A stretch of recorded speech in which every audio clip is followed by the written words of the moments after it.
오늘 디모데전서 1장 12절에서 17절까지 본문을 함께 나누게 되었습니다. 오늘 본문은 교회 리더에게 가장 중요한 것이 무엇인가를 우리에게 말씀하고 있습니다. 교회의 직분자가 된다라는 것, 그리고 영적인 리더가 된다라는 것, 그들에게 가장 필요한 것은 주님을 인격적으로 만난 간증이 있어야 한다라는 것입니다. 네, 한 영혼을 올바른 길로 인도하기 위해서 자기가 경험하지 못한 것을 이야기할 수 없고, 또 인간적인 생각으로 잘못 조언하면 영혼이 살고 죽고의 문제이기 때문에 누군가에 앞서서 신앙을 지도하는 위치에 서려면 반드시 십자가를 통과한 그 간증, 분명한 나는 주님을 만났다라는 고백이 있어야 하는 것입니다. 사도 바울을 평생에 헌신케 했던 그 동력이 무엇이냐면 그가 가지고 있던 평생의 감사의 제목들이었습니다. 오늘 바울이 디모데에게 이렇게 신앙적인 조언을 해주면서 바울 자신의 평생의 감사의 내용을 말씀하고 있는데, 그것은 첫째로 주님이 자신을 충성되이 여겨 직분을 맡겨주셨다라는 것입니다. 자신을 충성되이 여겨서 직분을 맡겨주신 것, 이것이 사도 바울에게 평생의 감사의 제목이었습니다. 바울의 가르침을 처음부터 끝까지 아무리 살펴보아도 그의 가르침에는 자신이 자격이 있다라는 가르침이 전혀 나타나고 있지 않습니다. 구원에 있어서도 그렇고 신앙 직분에 있어서도 그렇고 누구도 자격이 있어서 그 직분을 맡게 된 사람은 아무도 없다라는 것을 일관되게 말씀하고 있죠. 모든 것이 은혜다, 모든 것이 부르심이다 라고 말씀하고 있는 것입니다. 사실 우리는 헌신하는 것을 나의 열심, 나의 그리고 자원함, 단순히 그런 차원에서 이해하려고 하는데, 사실은 헌신조차도 철저히 부르시고 주님께서 맡겨주셨기 때문에 가능했다라는 그런 고백을 사도 바울이 하고 있는 것입니다. 충성되이 여겨주셨다, 자신을 충성되이 여겨주셨다. 예, 물론 바울에게는 성경을 이렇게 면밀히 살펴보면 좀 남다른 열심이 있었던 것은 사실입니다. 그러나 여기서 주님이 바울을 충성되이 여겨주셨다라는 것은 완전히 다른 뉘앙스를 가지고 있는 것입니다. 왜냐하면 바울이 충성되이 여김을 받았다라는 것이 자신에게 있어서 평생 감사가 될 수밖에 없었던 이유는 자기 자신을 너무 잘 알고 있었기 때문인 것입니다. 원래 바울 자신이 어떤 사람이었는데 그리스도께서 주님이 충성된 종이라고 여겨주셨을까요? 사실 그는 교회에 험난한 그런 핍박을 가져다 주었던 핍박자 그 자체였습니다. 13절 바울이 자신에 대해서 고백하는 내용을 보십시오. 왜 자신을 충성되게 여겨주신 게 그렇게도 감사한지 이 대목을 이해하면 바울의 마음을 이해할 수 있게 될 것입니다. 내가 전에는 비방자요 박해자요 폭행자였다 라고 말씀하고 있죠. 비방자라는 것은 사도 바울이 이전에 유대교에 심취해 있을 때에 예수님 믿는 사람들을 이단아쯤으로 취급했기 때문인 것입니다. 끊임없이 저 이단아들 그렇게 비방했던 그런 시절을 보냈던 사람이 사도 바울이었죠. 박해자라고 자신을 고백하는 것은 예수 믿는 사람들을 억압했기 때문에 그런 고백을 하게 되는 것이고, 자신을 폭행자라고 소개하는 이유는 무엇이냐면 예수 믿는 사람들을 잡아다 죽이기까지 그가 열심을 가지고 핍박을 했기 때문인 것입니다. 예, 우리가 잘 알고 있는 스데반의 순교의 사건에도 바울이 함께 있었죠. 바울이 스데반을 돌로 치는 사람들의 그런 옷을 맡아주고, 나중에는 다메섹으로 공문을 받아가지고 그리스도인들을 잡아가지고 공회에 넘겨가지고 사형 판결에 넘기기 위해서 그렇게 가는 중에 이제 예수님을 다메섹 도상에서 우리가 사도행전 9장에서 발견하는 것처럼 그런 위대한 그런 한 인생의 변환점을 맞이하게 된 것이죠. 그를 충성되이 여겨주신 것은 그가 선하고 올바로서가 아니라 그가 그렇게 교회를 박해하고 그렇게 하나님 나라의 대적질을 했음에도 불구하고 그것이 그가 영적으로 무지했을 때의 일이라는 것을 주님께서 이해해 주시고 간과해 주셨기 때문에 자신이 받을 만한 그런 대우는 사실은 하나님 나라의 진노와 형벌 외에는 어울리는 것이 없는데, 그런 자기를 주님께서 다메섹 도상에서 강권적으로 만나주시고 충성된 종이라고 여겨주셨기 때문에, 내 안에서 성령으로 역사하는 힘을 따라 역사한다, 나도 같이 역사한다라고 바울이 얘기하고 있거든요. 그러니까 그를 붙잡으시고 그 안에서 성령, 그가 열심을 낼 수 있도록 힘을 주시는 분도 누구냐면 바로 주님 그 자신이시기 때문에 나를 충성되이 여겨주신 것, 그것에 대해서 내가 자랑할 것은 아무것도 없다. 사실은 나는 진노받아 마땅한 그러한 교회의 핍박자였는데 나를 충성되이 여겨주신 것뿐이다. 그것을 생각할 때 내가 평생 감사할 수밖에 없다라고 그렇게 고백하고 있는 것이죠. 근데 바울은 자신의 실체에 대해서 자격은 고사하고 오늘 말씀을 보면은 더욱 깊게 자신을 통찰하고 있는데, 자신에 대해서 신랄하게 그렇게 표현을 하고 있는 대목이 바로 15절입니다. 밉보다 모든 사람이 받을 만한 이 말이여, 그리스도 예수께서 죄인을 구원하시려고 세상에 임하셨다 하였도다. 죄인 중에 내가 괴수니라. 죄인 중에 내가 괴수다. 죄인도 그런 죄인이 없다라는 거예요. 정말 온갖 그 살기와 혈기로 똘똘 뭉쳐가지고 예수 믿는 사람들이 핍박했고 예수의 이름을 저주했고 조롱했던 그런 자신, 어딜 봐서 자기가 충성된 인물이었냐라고 스스로 반문하는 격인 것이죠. 여러분, 자기 스스로를 가식적으로 낮추는 태도는 오히려 그 사람에게서 겸손함이 묻어나는 것이 아니라 교만함이 묻어나게 됩니다. 그러나 진정으로 자신에 대해서 알게 되고 주님의 그 한없는 은혜의 부르심을 생각하면 진심으로 그 은혜의 깊이를 깨닫게 되면 은혜가 넘치게 되는 것입니다. 바울의 심정을 생각해 보십시오. 지금 이렇게 한평생 쓰임받고 사도라고 그렇게 부름을 받고 사도의 직분을 그가 감당하게 되었는데, 자신을 사도라고 불리는 그 자체가 믿겨지질 않는 거예요. 평생에 믿겨지지 않는 거죠. 내가 어떻게 이런 은혜를 누리고 있을까? 사도라는 그 영광스러운 직책 이전에 그는 괴수였기 때문에 너무 어울리지 않는 사람에게 은혜를 입혀주셔서 사도라 칭함을 받을 수 있도록 그렇게 은혜를 입혀주셨기 때문에 바울은 이것을 생각할 때마다 마음에 그런 아주 그 평생의 여운, 감동, 어떻게 나 같은 죄인을 부르셔서 사도라 부름받기에 합당하지 않은데 만삭되지 못한 나 같은 죄인을 부르셔서 사도라고, 그렇게 사도라는 귀한 직책을 맡겨주셨는가.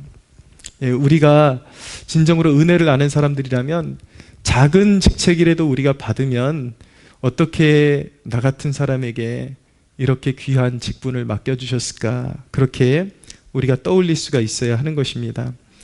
여러분, 그렇기 때문에 그런 죄인 중에 괴수를 충성되게 여기셔서, 그러니까 이전에 이 충성되게 여겼다라는 것은 그냥 바울의 열심히 인정받았다라는 것이 아니라 사실은 이면에는 바울의 모든 허물을 감추어 주셨다라는 고백이 여기에 담겨 있는 것입니다. 자격이 없는데 충성되게 여겨주셔서 직분을 맡겨주셨다라는 것, 이것이 바로 바울의 평생 감사의 첫 번째 내용인 것입니다. 바울의 평생 감사의 두 번째 내용은 무엇이냐면 자신을 그리스도의 긍휼을 나타내시는 본보기로 세우셨다라는 것. 자기 자신의 그런 회심하는 과정, 쓰임받는 그 과정이 오히려 그리스도의 긍휼을 나타내시는 본보기로 세우셨다라는 것, 이것이 또한 평생 감사의 제목이었던 것입니다. 16절을 보십시오. 그러나 내가 긍휼을 입은 까닭은 예수 그리스도께서 내게 먼저 일체 오래 참으심을 보이사 후에 주를 믿어 영생 얻는 자들에게 본이 되게 하려 하십니다 라고 말씀하고 있죠. 여러분, 죄인 중에 괴수 바울을 용서하시고 그에게 직분을 맡겨주신 놀라운 스토리는 사실은 영웅담 같은 그러한 스토리가 아니라 죄인들에게 소망이 되는 사건인 것입니다. 바울이 용서받고 하나님 나라의 귀한 일꾼으로 세워질 수 있었다는 것은 이것을 바라보는 모든 후대에 정말 주님 앞에 자격을 내세울 수 없어서 정말 주님 앞에 나올 엄두조차 내지 못하는 그런 죄인들이 나도 하나님 앞에 쓰임받을 수 있을까라는 그런 질문을 스스로에게 던질 때에 이 바울의 모습을 본보기로 삼으셔서 누구든지 나오라, 누구든지 이전에 어떤 이력을 가지고 있든지 어떤 수치스러운 이력을 가지고 있든지 누구든지 나와라. 누구든지 주님께 나오는 자는 씻어주시고 귀하게 빚어주시고 사용하신다라는 것이 이게 복음이잖아요. 할렐루야. 아멘. 여러분 복음은요 특별한 영적인 지식이나 어떤 혈통에 관한 것이 아닙니다. 막 어떤 무언가 혈통을 자랑하고 그런 것이 아니라 십자가의 사랑 믿고 엎드리면 그저 값없는 사랑으로 씻어주실 뿐만 아니라 귀한 일꾼으로 삼아주신다라는 것, 이것이 바로 복음인 것이죠. 복음을 들을 때에 죄인들이 그런 소망을 가지고 주님께로 더 가까이 나올 수 있어야 그것이 복음의 역할을 제대로 하고 있다는 것을 우리가 알아야 합니다. 교회에 나오면 물론 죄에 대한 책망도 받고 회개도 이루어야 되겠지만 누구든지 누구에게든지 회개의 문이 열려 있고 주님은 사람의 있고 없고 많이 배우고 못 배우고에 따라서가 아니라 주님을 향한 가난한 마음, 그 태도, 그 가난한 마음 한 가지 가지고 엎드리는 그런 백성 누구든지 씻어주시고 값없이 용서하시고 누구든지 주님 앞에 자신의 삶을 드릴 때에 귀한 그릇으로 빚어주신다. 그 가능성을 보게 하고 주님 앞에 엎드리게 하고 그 은혜의 장으로 초대하는 것, 이것이 복음이잖아요. 예. 우리 안에 그런 복음의 능력과 복음의 풍성한 은혜가 충만한 그런 교회, 그런 공동체가 되기를 소원합니다. 여러분 이 내용을 평생 간직하잖아요. 그러니까 우리가 중심을 자꾸 잃어버리고 자꾸 쓰러질 때가 있는데 우리가 이 감사를 잃어버릴 때가 있어요. 그러나 이 하나님께서 그리스도께서 우리에게 베풀어 주신 은혜를 잘 상기하고 내가 괴수되었을 때, 죄인 중에 괴수되었을 때 나를 은혜로 부르시고 그리고 영적인 직분까지 맡겨주신 것을 잘 평생 간직하면 평생에 우리의 마음에 진정에서 우러나오는 찬양이 될 수밖에 없는 것입니다. 그런 감정으로 사도 바울이 17절을 고백하고 있는 거예요. 보시죠. 영원하신 왕 곧 썩지 아니하고 보이지 아니하고 홀로 하나이신 하나님께 존귀와 영광이 영원무궁하도록 있을지어다. 이런 찬양이 나오는 것이죠. 하나님은 위대하십니다. 나를 부르신 하나님은 위대하십니다. 영원하신 하나님께서 나를 부르셨습니다. 평생의 간증이 되고 찬양이 되는 것입니다. 여러분들 안에 이런 바울이 간직했던 평생의 감사의 제목이 여러분들의 마음 가운데 그 중심에 자리 잡게 되기를 원하고, 여러분들이 중심이 흔들릴 때마다 이 감사의 제목들을 떠올려 보고 항상 중심을 바로 세우는 그런 겸손한 주의 백성들 되시기를 축복합니다. 주님을 잘 섬기다가 감사를 잃어버리게 되는 이유가 무엇일까요? 그것은 나도 모르게 자격을 내세우게 되기 때문인 것입니다. 이게 참 이 복음이라는 것이 순서만 깜빡 바꿔도 이것이 신앙의 태도가 완전히 달라지게 됩니다. 처음에 주님을 만났을 때는 어떻게 나 같은 죄인이 이 십자가의 복음을 깨닫고 은혜 받게 되었지, 거기에 막 통회하고 울게 되고 주님께서 무엇이라도 맡겨주시면 감사히 감당하겠습니다라는 태도를 가지고 있다가 어느 순간 그 직분을 감당하다 보면 자꾸 이제 태도가 변하는 거예요. 내가 얼만큼 했는데, 내가 누군데, 이런 것들을 이제 내세우기 시작하면서 점점 감사가 이제 없어지는 것이죠. 불평이 나오기 시작하는 거예요. 그러면서 오히려 복음에 그런 은혜를 끼치는 존재가 아니라 역으로 사람들을 시험에 들게 하는 그런 존재로 전락하기도 하는 것이죠. 왜 그렇게 되는가? 감사를 잃어버렸기 때문이에요. 자격을 내세우기 때문인 것이죠. 그리고 우리가 직분을 감당하면서 지치게 되기도 합니다. 지치고 또 영적인 회의감이 드는 이유는 무엇인가? 우리가 잘 감사하게 달려가다가 때때로 내 뜻대로 안 될 때에 영적으로 지치고 내려놓고 싶고 자꾸 회의감이 들고 이것이 의미가 있는 것인가 라는 그런 이제 어떤 내가 섬기는 것에 대한 그런 회의 속에 빠져들 수가 있는데, 그런 회의감이 드는 이유는 무엇인가? 바로 나를 직분자로 부르신 것, 나에게 직분을 주신 것이 주님의 그런 부르심이라는 것을 어느 순간 잊어버리고 어떤 인간의 실적 그리고 인간에게 인정받는 것에 더욱더 목말라 하고 그러한 것들에 더 큰 무게를 두기 때문에 점점 지쳐지고 의미 없는 것 같고 회의감에 젖어들게 되는 것입니다. 근래 우리 여름 동안에 참 이렇게 애써서 길렀던 우리 아이들 하나하나 이제 좀 안타까운 소식을 듣게 되었어요. 또 우리가 단순히 캠프만 하는 것이 아니라 우리 눈에 보이는 이면에서 또 이렇게 가정적으로 불화한 아이들 교회에 들리면 밥해서 먹이고 케어해주고 애들 또 오면은 챙겨줄 거 챙겨주고 또 아빠 늦게 오고 그러면은 이제 그때까지 우리가 이제 돌봐주면서 케어해주고 우리가 보이지 않는 이면에 그런 이제 케어로 아이들을 이제 보살펴주고 그런 이제 그런 내용들이 있거든요. 근데 최근에 이제 또 우리 아이 통해서 한 아이가 자꾸 교회 나오라는 게 귀찮다고 싫다고 그러면서 이제 심지어는 이제 너무 싫고 짜증이 나니까 차라리 나는 지옥 가고 말래. 난 지옥 갈래. 그런 이제 이야기를 했다라는 거예요. 근데 그 이야기를 듣는데 참 마음이 아프더라고요. 저희 이제 주일학교 제가 어렸을 때는 은혜가 뭔지도 모르고 교회 다녔지만 그래도 순수함은 있었거든요.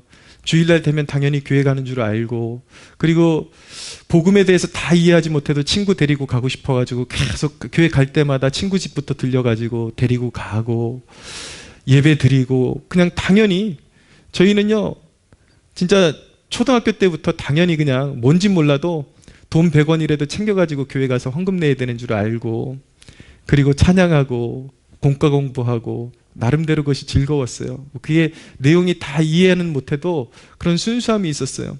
근데 요즘 아이들을 보니까요 때때로 무섭다라는 생각이 들어요. 정말 알맹이만 쏙 빼먹고 이제 이번 주는 한번 놀아주는 날 그러면 이제 눈이 반짝반짝해요. 그리고 그 다음 주부터 이제 주일부터 혹시라도 우리한테 연락이 올까봐 아이들이 비상한 그런 머리를 다 써가지고 이제 카바를 다 해댑니다.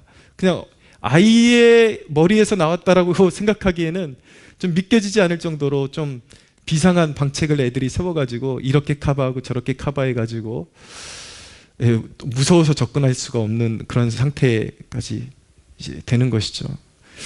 참 사역에 좀 제 개인적으로는 우리가 쏟은 그런 어떤 열정 그리고 정성 이런 것들에 비해서 좀 너무 결실이 없으니까 회의감이 든다라는 그런 생각도 갖게 되었습니다.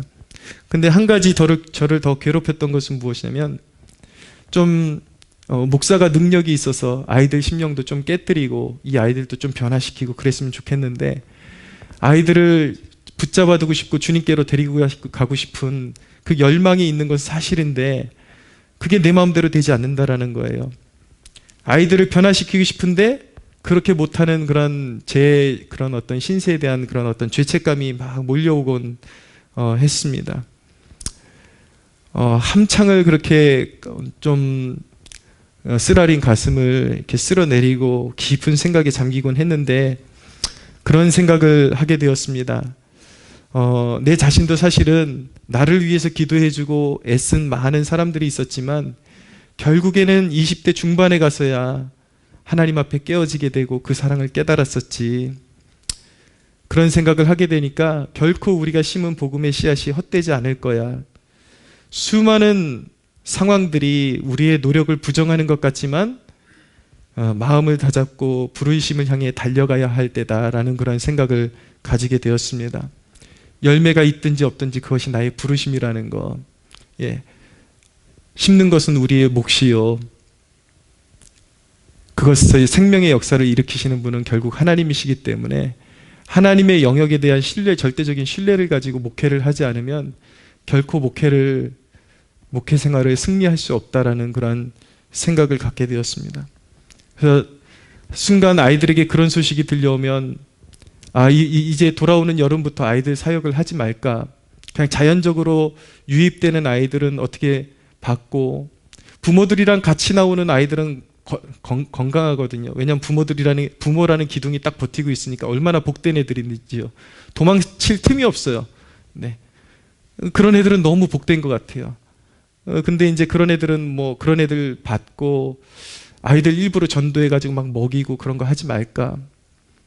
그런 이제 막 회의감이 드는데, 하나님께서 이런 과정을 통해서 제 마음을 다시 잡게 하시고, 그래도 뿌려야 한다.